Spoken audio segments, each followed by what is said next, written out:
everybody. Welcome to another episode of Everyday Strong with Dr. Michael G. Daniels. This is your host, C.B. Baker. We got a good one today, Dr. Daniels. Please present the topic of the podcast today.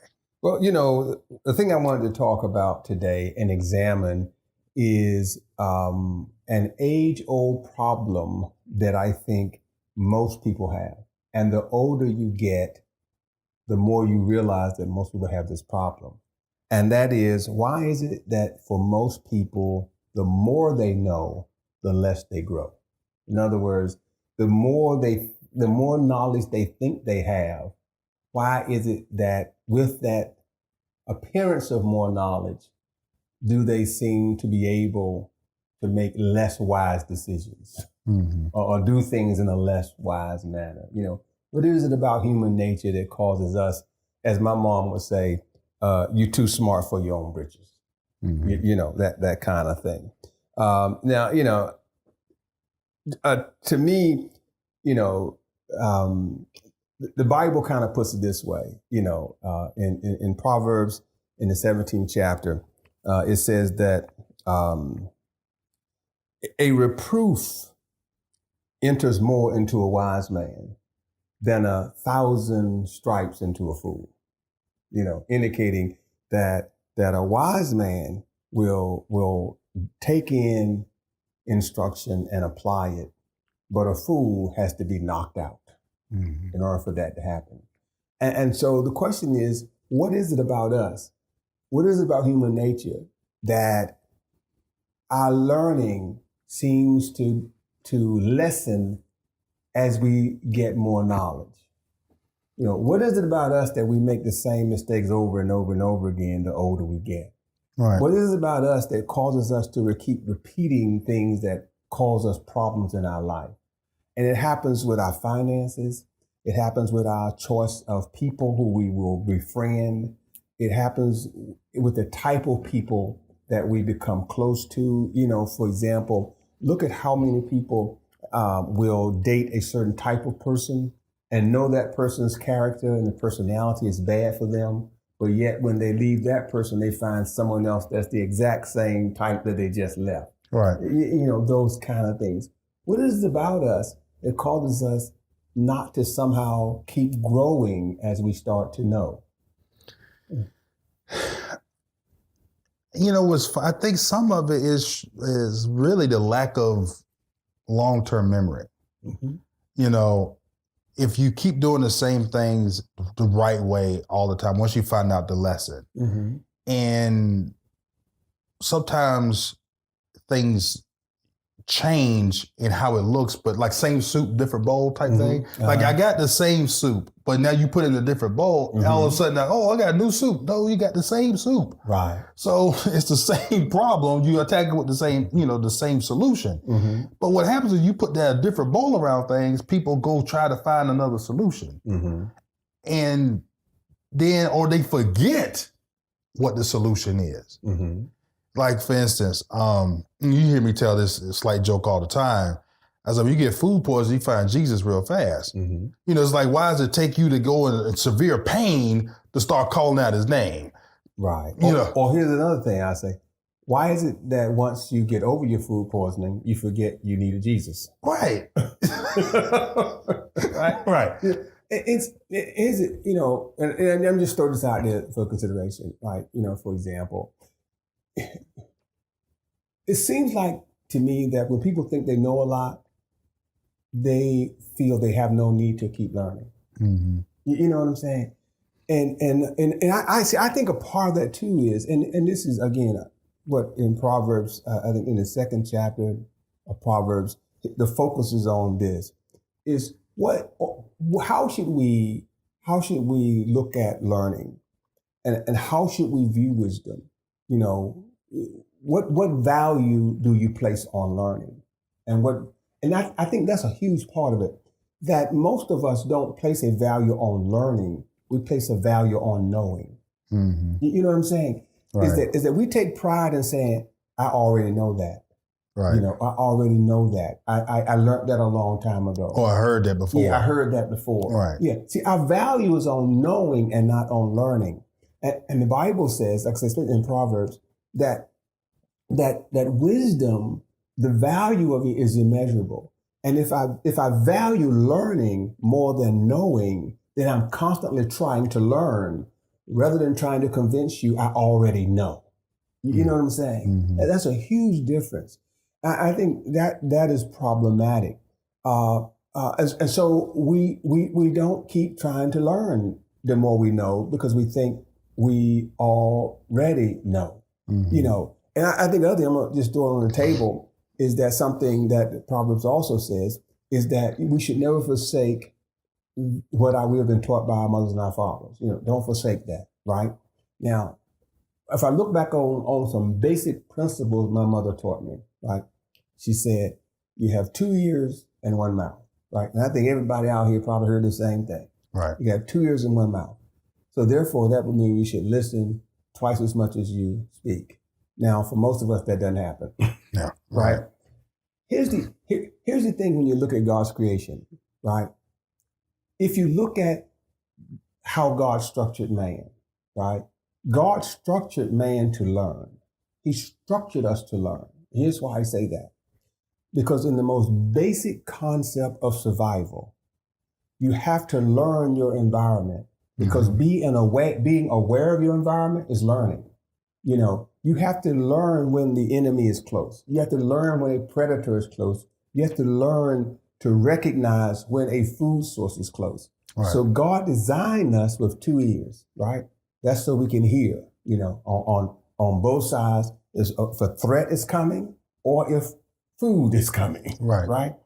He designed us with 2 nostrils, right?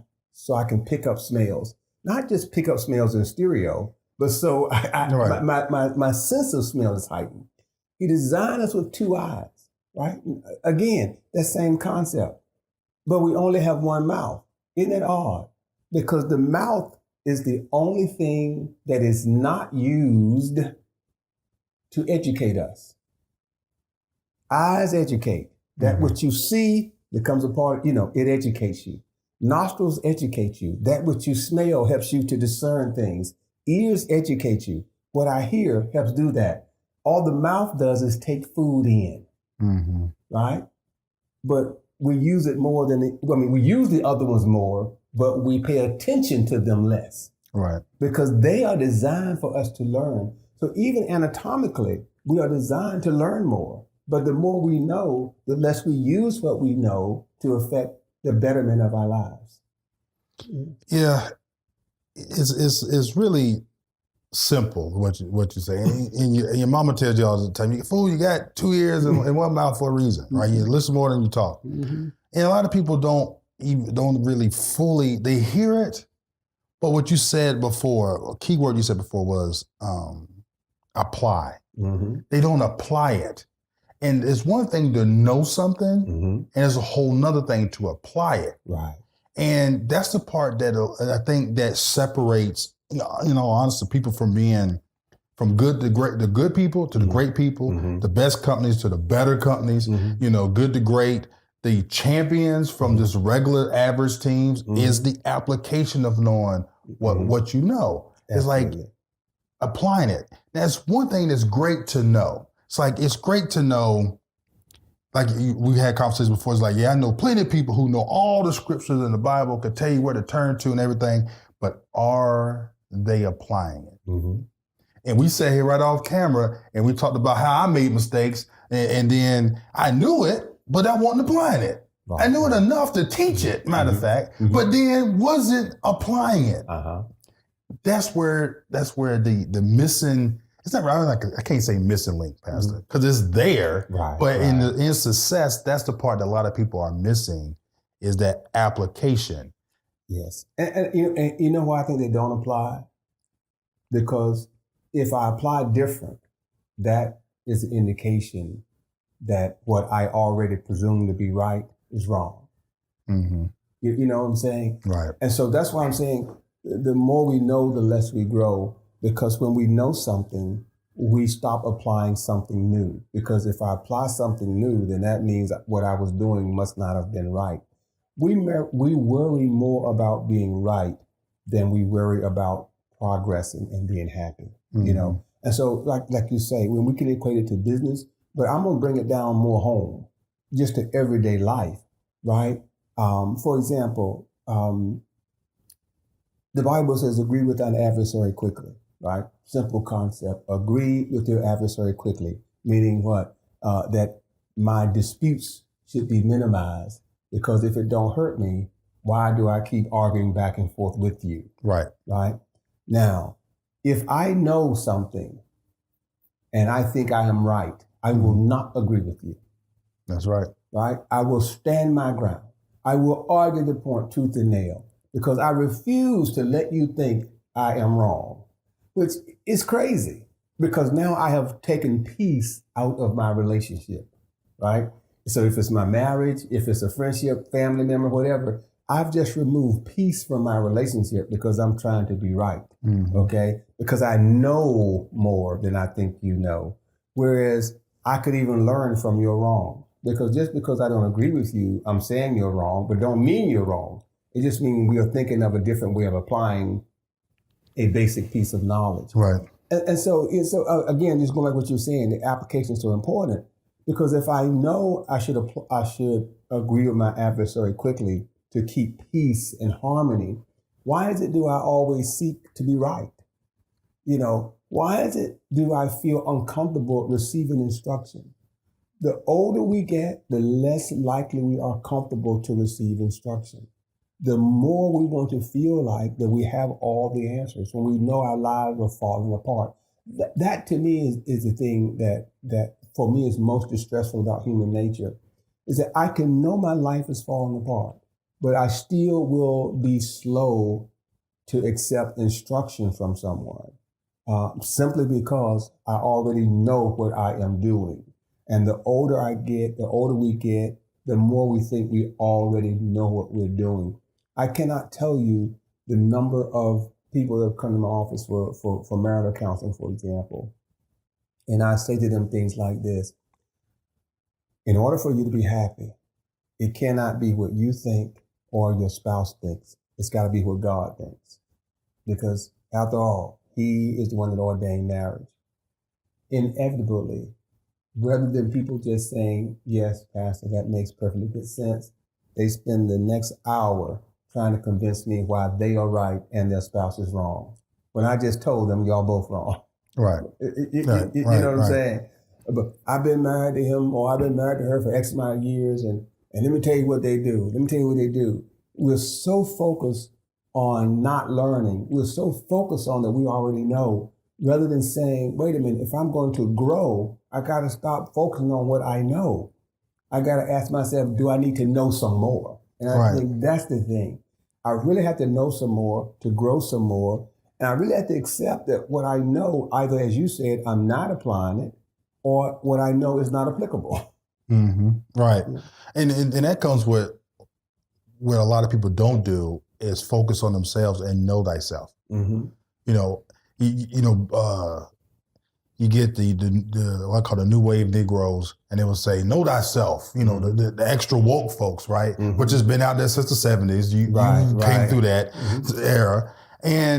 But then they say that, but do you really know yourself? Do you know thyself? We're talking about going back to Egypt, but like, really, do you know what makes you tick? What buttons are your live buttons where somebody hit the right combination, you're going to go off? If you know that, and if you sit and you're married and you think your spouse don't know that combination, you're crazy. So if you know the combination and you see your spouse hit the combination, it is still your choice for your reaction. Absolutely. And so therefore, it's like when you, like you say, if you know better, you do better. But here's the thing, it goes back to application. Like, okay, now I know myself. I know how I am. I don't need to be in this situation. Because if I'm in this situation, I have a likelihood of doing X, Y, Z. Like and you hear about this from the people that go to AA, the triggers.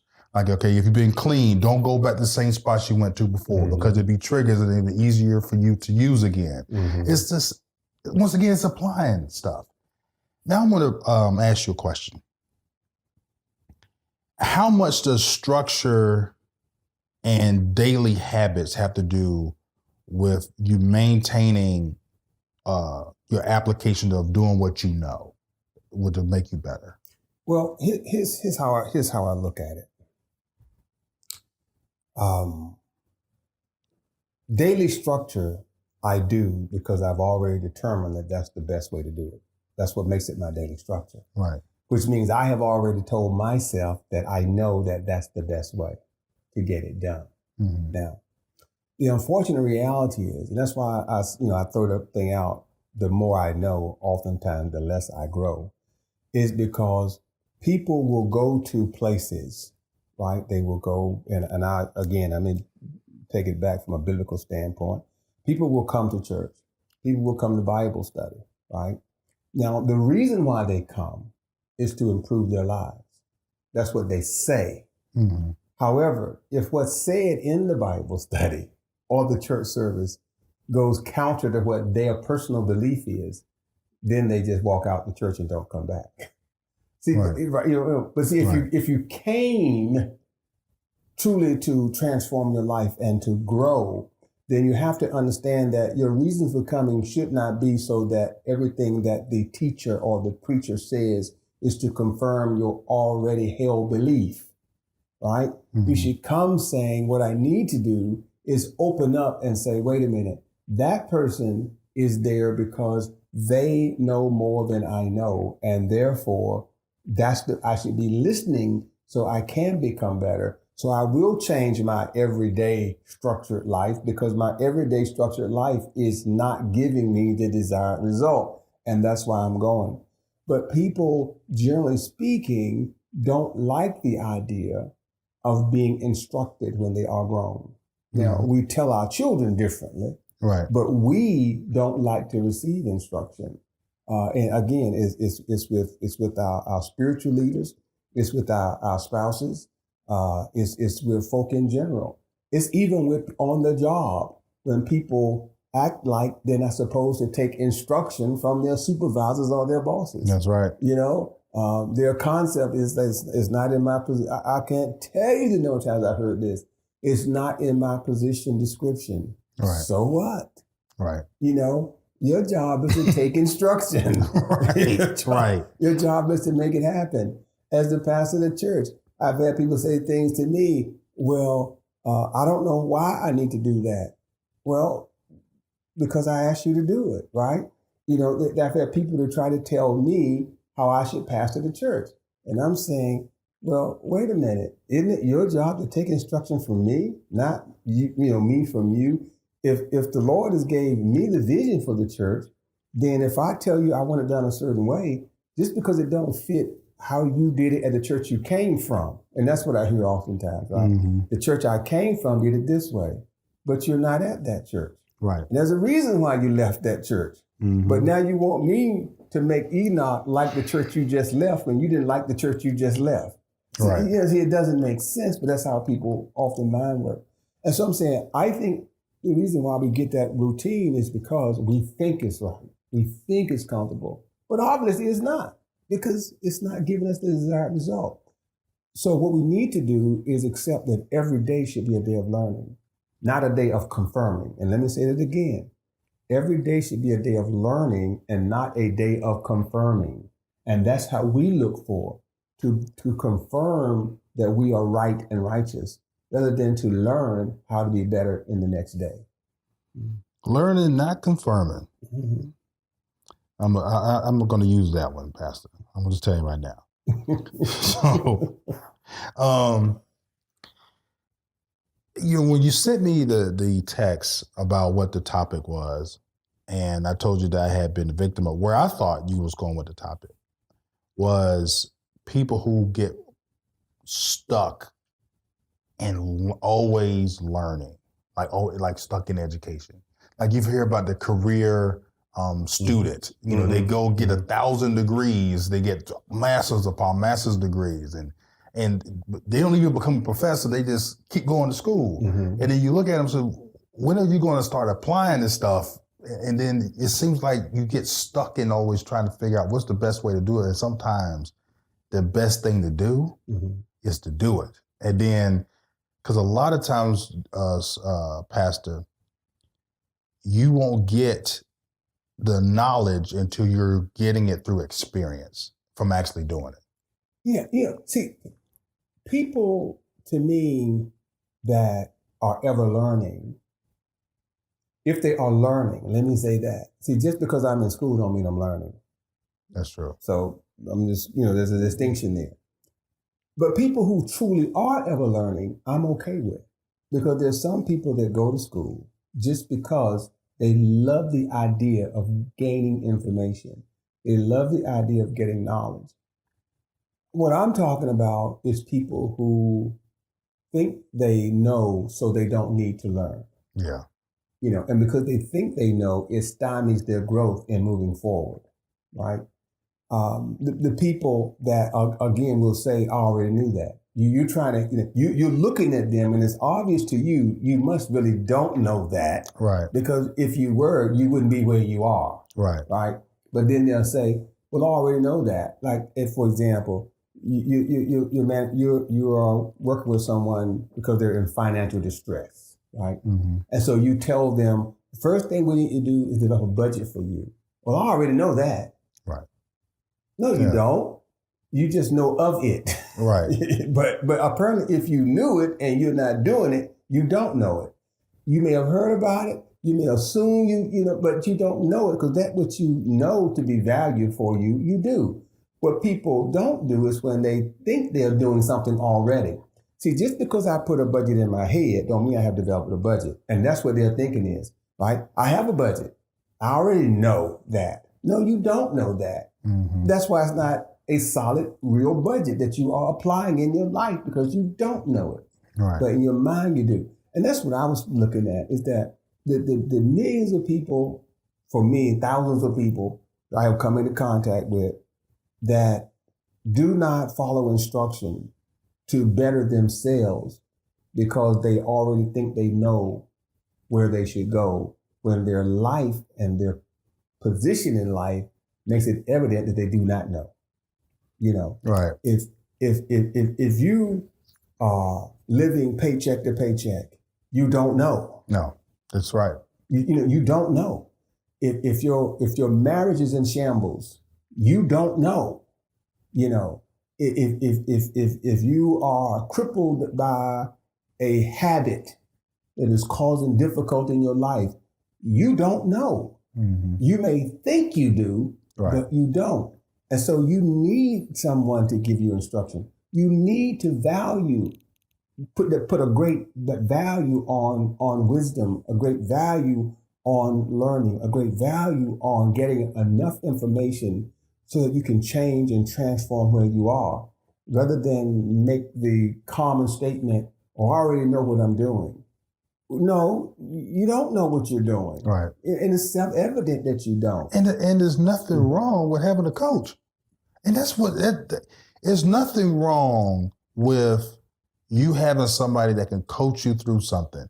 And a good example is everybody, except for maybe yourself because you're a Colts fan, will think Tom Brady is one of the greatest quarterbacks ever. Tom Brady has a coach, has multiple coaches. That's right. Peyton Manning, multiple coaches. He was able to elevate to a point where he could call his own plays, but he had a coach telling him a run play in the headset would be nice right about now. Literally, they said that he would just say, running the ball would be okay right now. But he had a coach. Right. And then we sit around, Pastor, and we praise the coaches for the championships they win. But yet when we get in our regular life, like you said, I already know that. Already know that. It's like, well, help me apply it. And each person you talk about was ever learning. Yes. See, they was always reviewing stuff. When you hear them talk about Tom Brady and Peyton Manning, they always talk about their work ethic in trying to learn the other teams and going through their defenses and all this constantly learning. And the minute someone is brought to their team from another team, Tom Brady sits down with that player. Right. And says, now tell me everything you know about the team you just came from. So he can get inside information. He doesn't look at that, even though he has more experience on the field than that second year guy that was traded, from the Broncos. Right. He doesn't say to that second year guy, I don't want to hear what you have to say. Right. No, he's tell me everything that you learned while you was at the Broncos. So now he gets a flavor for it. I have a coach. I have more coaches than people know, more than people know. See, because I'm ever learning. I'm always trying to learn. So everywhere I go, I'm trying to learn. I'm never taking the stance that I know everything. So I'm talking to a 7-year-old, I'm learning. And I'm trying to learn. And I'm asking them questions. And when they give me the answer, I don't just dismiss it. Because their view may be a 7-year-old's view, but it doesn't mean it doesn't have wisdom in it. Right. That's right. And so everywhere I go, I'm constantly trying to learn. I've gone to seminary, but I still read the Bible all the time. It's not like I've stopped reading the Bible because I've studied the Bible, and I've studied more books that go along with the Bible, commentaries and all those kind of things, history books. But I'm still constantly in there digging, trying to learn more about it. Let me get more, let me get more, let me get more, let me get more. Constantly doing that because I understand something. And that simple thing is this, is that you can never learn too much. You always want to get instruction. You always want to get instruction. And so if someone that has already broke the ground and I see is progressing more than I am progressing, let's say, gives me advice, right? I'm not going to discount it because it doesn't agree with what I have been doing, right? For example, let's say if I've been acquiring properties, right?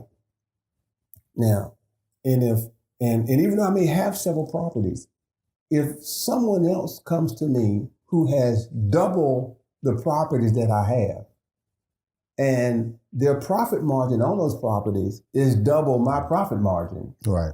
Just because I'm successful don't mean I'm going to tell them, I already know that. Right. I'm going to listen and say, tell me what I need to know. Now, I'm going to filter what they're telling me because I want to make sure they're not telling me something because they're trying to harm me so they can take over what I have. Right. So I'm going to listen and I'm going to filter them. But if I know that they are sincere in helping me improve my state, then I'm going to make adjustments based on what they said. Right. Because it's evident that they know more than I know. Yeah. And then the ironic thing about that, the average person will get like a song and put that bad boy on repeat and listen to it all day long. Mm-hmm. But won't turn on, they'll hear a church sermon or message, being who it's from, and it hit them dead in their soul. They up hollering and shouting, but won't listen to it one more time. Right. Mm-hmm. And it's like, which one is going to benefit you more? Mm-hmm. Hearing the same Beyonce song the 12th time today, or hearing something else that uplifted you or gave you good instruction on how to live your life or how to make a certain situation better that you currently are in. It's like, you're not going to get it the first time. And I think that's one thing that people kind of misunderstand about learning something is it may take you to hear it 5-6 times. And my dad would always tell me, he's like, yeah, I go to conferences and stuff. Back when he was working, is I go to conferences, but you're going there, you may spend 3 days hearing the same stuff you've already heard before. You're there to hear that one thing that you have not heard, and the light bulb goes off. Now you leave out of there being able to make your company more millions of dollars off that one thing. Then it'll be worth you being there 3 days. So I tell people, it's like, watch the greats do it. And the crazy thing, Pastor, is the people in the Bibles already went through it. So you can just mimic what they did. You don't have to reinvent the wheel. No. And if you, God forbid, if you say, okay, the Bible, the people are dated. Okay, if you want to build something, look what Jeff Bezos did. Study what he did, mimic that, and you'll get close to what he did, and you'll be most likely better off than even when he started out because he made mistakes. Well, I'll say this. The Bible isn't dated. And I'll tell you why it isn't dated. Because the same stuff going on. Bingo. Solomon said there's nothing new under the sun. Right. Right? For example, David would do what we call committing adultery. Mm-hmm. Have they stopped committing adultery? No. No. In Sodom and Gomorrah, there was homosexuality. Has that changed? No, that's not. Yeah, that ain't changed. All right. All right. There was people that were taking things that did not belong to them. Has that changed? No, it has not. There were wars. That hasn't changed. There were homes that were destroyed because one family member and the other family member couldn't get along with each other. Families didn't get. See, the bottom line is nothing has changed. So, what you're saying is so true. People like to say the Bible is dated, and so that allows them to say, well, why should I apply it that way? Well, that's why they come to church. See, my thing is simple. This is why I say sometimes the more you know, the less you grow. Mm-hmm. Meaning the older you become, the more you think you know so much you don't need to change what you're doing. And we call it you're getting set in your ways. Mm-hmm. Right? My goal is always to reach perfection. See, that's my goal, to always reach perfection. So as a consequence of that you pointed out earlier, you said, know yourself. I understand I'm not perfect. I understand that I'm not perfect in my personal character. I understand I don't have the perfect marriage. I understand I was not the perfect parent. I was not the perfect employee. Mm-hmm. I was not the perfect supervisor. I was not the perfect manager. I'm not the perfect pastor. I'm not the perfect teacher. See, that I get. Boom. I know it. I accept it. And I'm never going to say otherwise because that's life. That's reality. Now the question becomes is do I want to become that perfect person? Do I? Personally, I do. Right. So that means that every day I have to work on something. That means I have to learn something. That means I have to really take instruction because I know I don't know enough to be the perfect person. I don't know enough to have the perfect marriage. So I have to take instruction from someone that can give me enough advice so I can have the perfect marriage. Now, I just happen to believe, my belief system says that information is in the Bible. So I have to go to God and say, what information do I need to have to be the perfect husband? I believe that the perfect parent, again, the information is in the Bible. Right. So I go there. Perfect pastor, so on and so on. But just like when I was in college, see, I looked at life the same way. When I wasn't the perfect employee, I sought to be the perfect employee by constantly learning. So what I would do is talk to my boss all the time. And if you ask anyone that managed me, they'll tell you. I would go in the office and I'd talk to them and ask them questions about what I needed to do to make them happy with me. Right, that's right. What could I do to make it easier for you? What can I do? Because I'm trying to be the perfect employee. When I became a manager, I would call my staff in and say, what can I do for you? What can I do for you to make your job easier? Because I'm constantly trying to learn so I can be better at what I do.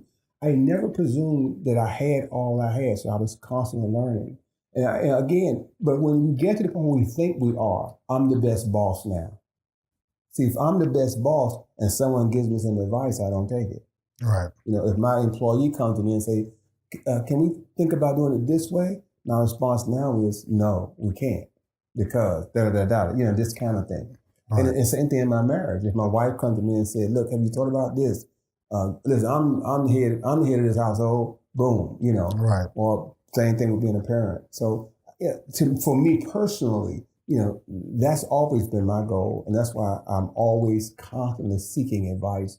One of my best critics at church is a young girl that's probably about 7 or 8 years old. And every day after I preach, she comes to me and gives me feedback on my sermon. I listen to everything she says because if she understands it, I feel good. Right. If she don't, I don't feel good. I've never said to her, well, you just don't understand because you're a child. And I'll solicit her advice, And a couple of times she said to me, why was you hollering today? I get it. You know, she's saying the noise was such that I missed what you was trying to tell me. Mm-hmm. And so that tells me something. And my communication was not as clear as it ought to be. I don't say to her, well, da-da-da-da-da. I make the adjustment, and at least I try. Right. Yeah, well, it's funny when you said that, because I remember I told some people at church, I asked a question. I said, why are y'all screaming in the microphones? Mm-hmm. And he was like, well, we just, that we're singing loud. I said, okay, can you hear yourself? No. I said, that would be why you're screaming in the microphone. Okay. I said, why can't you hear yourself? And we would go check the monitor. One of the monitors was turned towards the drummer. I said, why does the drummer need to hear the monitor? It was just funny how one thing just fed right into another. But it takes a good manager to ask the question and then sit back and, like we said earlier, with 2 ears and listen to. And it takes the person singing, right, to know that they need to learn. Right. They didn't even ask themselves the question. Yeah. You know what I mean? See, that's what I mean by that constant learning. Everybody needs to be in a state of learning. The more you know, the less you grow. The singer that sings the best is the one that doesn't try to get better. Yeah. If you look at diagrams, right? If you plot, and when I was back in grad school, if you plot learning curves, for example, and you watch the rate of learning, right? The rate of learning is greatest when people are the most ignorant. Mm-hmm. You know? Now you would think that the smarter person, probably their rate of learning would be higher, but it's not. Right. It's not. It's the other person, because that's the one that's soaking up knowledge, soaking it up. And then the more you know, the less you press to learn. Right. So the slower the rate goes. And it should be the opposite. As one of my high school teachers said to me, he said, young man, when you graduate college, then you will know how to learn. Mm-hmm. Yeah. So, but anyway. Yeah. So that was a good episode, Dr. Daniels. Is there anything else you'd like to bring before we close out? No, I would encourage all of our members and all those listening. If you want improvements in your life, then don't worry about how much you know. Worry about how much you grow based on what you know. If you're not growing, then what you know is not enough. Yeah. Seek more knowledge. Seek more understanding. So your rate of growth, it should be a direct correlation between what you know and the rate that you grow. Yeah. This is Joe's C.B. Baker. Till next time.